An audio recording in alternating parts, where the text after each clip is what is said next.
जरा कल्पना करा, तुमच्यावर खुनाचा आरोप आहे. न्यायालयाने तुम्हाला आधीच दोषी ठरवलं आहे. तुम्ही तुरुंगातून पळून जाता आणि आता संपूर्ण शहर तुमचा शोध घेत आहे.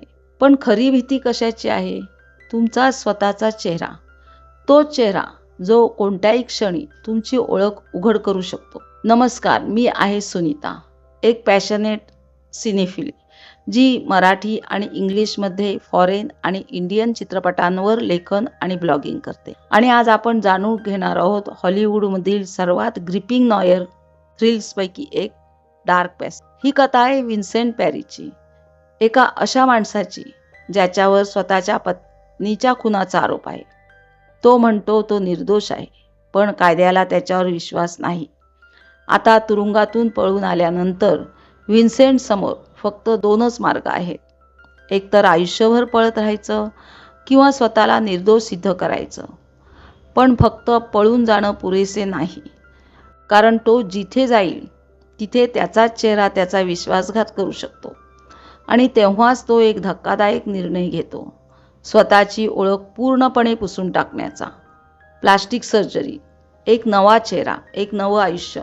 पण चेहरा बदलला म्हणून नशीब बदलत नाही, कारण खरा खुनी अजूनही मोकाट फिरत आहे आणि पोलीस त्याच्यापर्यंत पोहोचण्याआधी विन्सेंटला त्याला शोधावं लागणार आहे. या धोकादायक प्रवासात त्याला साथ देते आयरीन जॅन्सन, एक अशी स्त्री जिला त्याच्या निर्दोषत्वावर विश्वास आहे. ती त्याला लपवते, त्याचं संरक्षण करते आणि तीच त्याच्या आयुष्यातील एकमेव व्यक्ती बनते जिच्यावर तो विश्वास ठेवू शकतो. पण विश्वास ठेवणं सुद्धा धोकादायक आहे, कारण या शहरात कुणीही त्याचा विश्वासघात करू शकतो. जसा जसा विन्सेंट नव्या धाग्यांचा शोध घेतो तसं तसं रहस्य आणखी गडद होत जातं.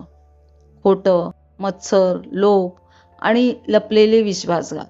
हळूहळू त्याला जाणवतं त्याच्या पत्नीचा खून तितका सरळ नव्हता जितका त्याने समजला होता. आणि तो जितका सत्याच्या जवळ पोचतो तितकाच मृत्यूही त्याच्या जवळ येत जातो. पण डार्क पॅसेजला खऱ्या अर्थाने वेगळं ठरवतं ती म्हणजे त्याची स्टोरी टेलिंग. चित्रपटाच्या पहिल्या 35 मिनिटांपर्यंत आपण विन्सेंटचा चेहराच पाहत नाही. संपूर्ण कथा त्याच्या नजरेतून दाखवली जाते. आपण त्याची भीती अनुभवतो, त्याची घालमेल, त्याची असहाय्यता, फक्त त्याच्या आवाजातून. आणि तो आवाज आहे हम्फ्री बोगार्ट यांचा. चेहरा न दाखवता त्याच्या आवाजाच्या जोरावरही त्यांनी हे पात्र इतकं जिवंत केलं आहे. त्या काळासाठी ही अतिशय धाडसी आणि रिव्होल्युशनरी सिनेमॅटिक टेक्निक होती. सर्जरीनंतर बोगार्ट अत्यंत संयत पण भावनिक अभिनय करतात. लॉरेल बॅकाल आयरीनच्या भूमिकेत उबदारपणा आणि बुद्धिमत्ता घेऊन येतात, तर अग्नेस मुरे चित्रपटातील सर्वात प्रभावी अभिनयांपैकी एक सादर करतात. सॅन फ्रान्सिस्कोचा रस्ताही या सस्पेन्सचा महत्त्वाचा भाग बनतो. धुक्याने झाकलेले रस्ते, उंच चढाव, अंधाऱ्या गल्ल्या, त्यामुळे संपूर्ण शहरच एखाद्या शिकाऱ्यासारखं वाटू लागतं, जणू तेही विन्सेंटचा पाठलाग करत आहे.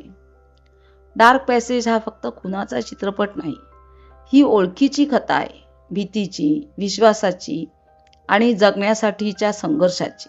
पण खरा प्रश्न असा आहे, विन्सेंट स्वतःला निर्दोष सिद्ध करू शकेल का?